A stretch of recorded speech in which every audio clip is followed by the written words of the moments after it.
So what do you I think agree of the with man? It's a tricky one.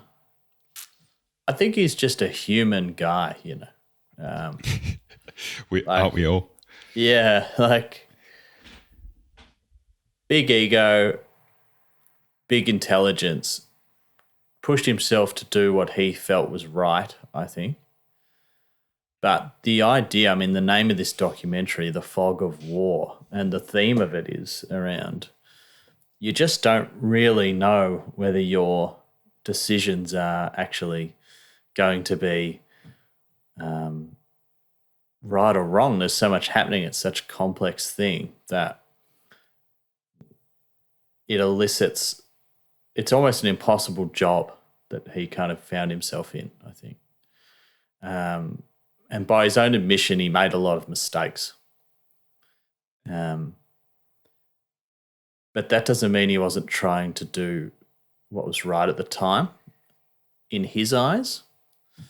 But a lot of people will disagree with his interpretation of what is right. And I'm not sure I agree with it either. You have to sort of take a long, hard think about this one to really to know whether you agree, because there's some really, really tough ethical and moral decisions that he had to make. I don't think any amount of thinking about this one can lead to the right answer. Because there's people that say he's a war criminal and, crimes against humanity, which is, the most serious of serious crimes that can be committed, which, can be totally seem valid, by some of the things that were done.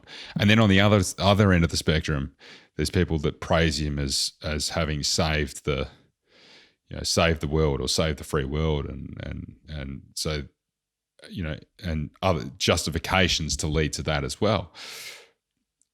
And as is the case in any moral dilemma, I think you can debate it until the cows come home. If there was a simple answer, you'd already have it, perhaps, yeah. Yeah. Do you feel like was he being honest in the movie, do you think? Because the movie is him being interviewed about his life and being asked some pretty tricky questions about some of the stuff he did, and him giving answers down the barrel of the camera.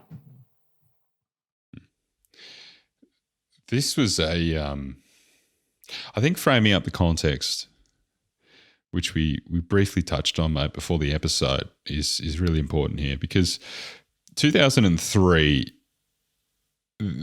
that barreling down the camera wasn't. We didn't have an interview of every single celebrity doing the exact same thing at this point in time. This was, seemingly not a super common thing. And you mentioned when we were talking about it that this won an Academy Award. And I said in jest that I hope it wasn't like, for an actor's performance or something like that. But I think that's just it, is there didn't seem to be acting in what he was doing. Although people can be very, very good actors, so I don't know. Who's to ever know? I felt he was truthful, but there was a couple of points where, particularly when he said at one point in time, I don't remember authorizing Agent Orange. And obviously he was the Secretary of Defense at that particular point in time. So it doesn't really matter if he authorized that or not, because it's incumbent on him anyway as the head of that.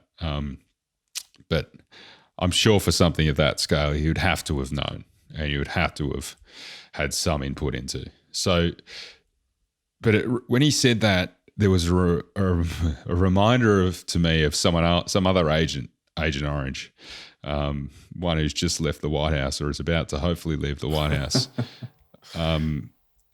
And that was one sticking point for me. Right, that was the first like glimpse of unsurety I had, because I don't know why you'd say that. Yeah, could he really look it in the eye and say I was responsible for that? Yeah, he kind of dodged it in a way, didn't he?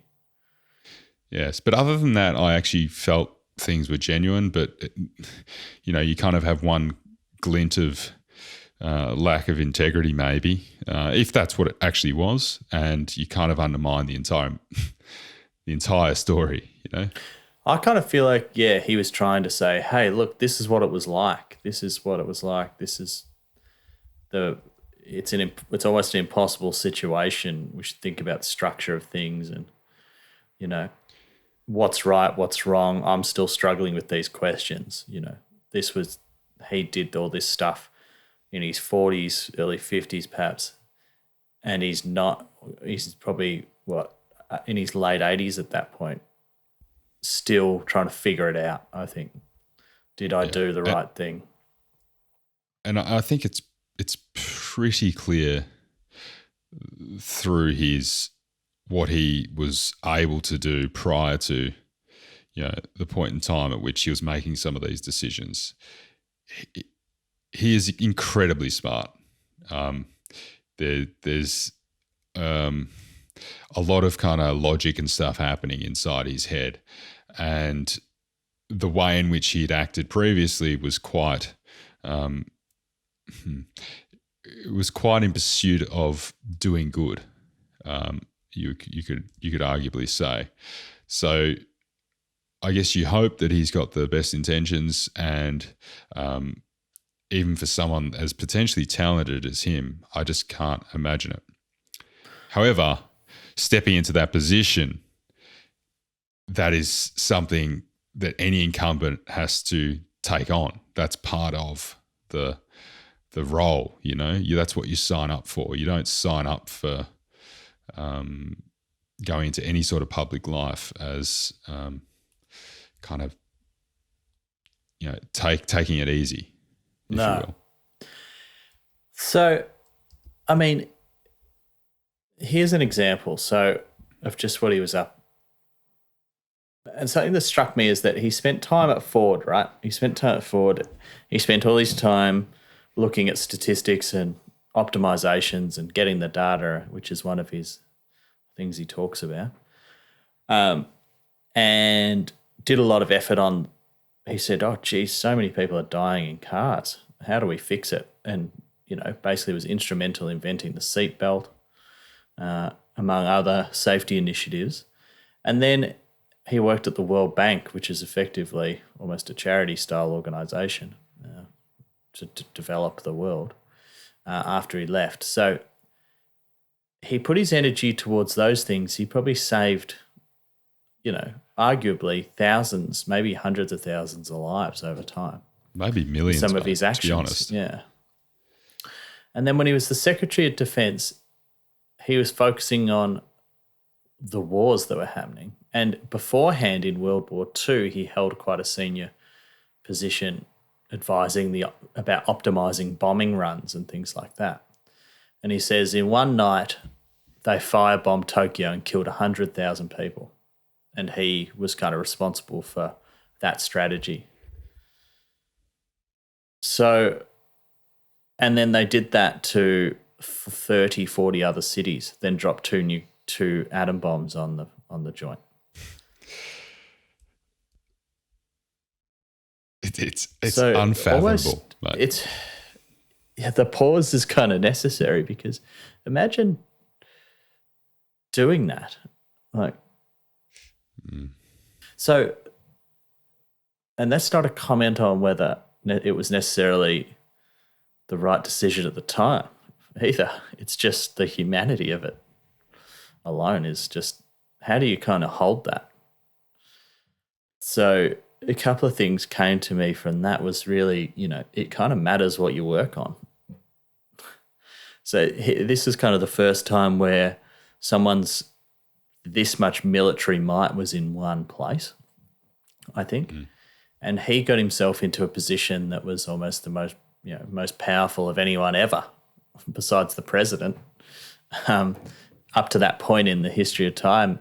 And then, so, his decisions were affecting, the lives and deaths of millions of people.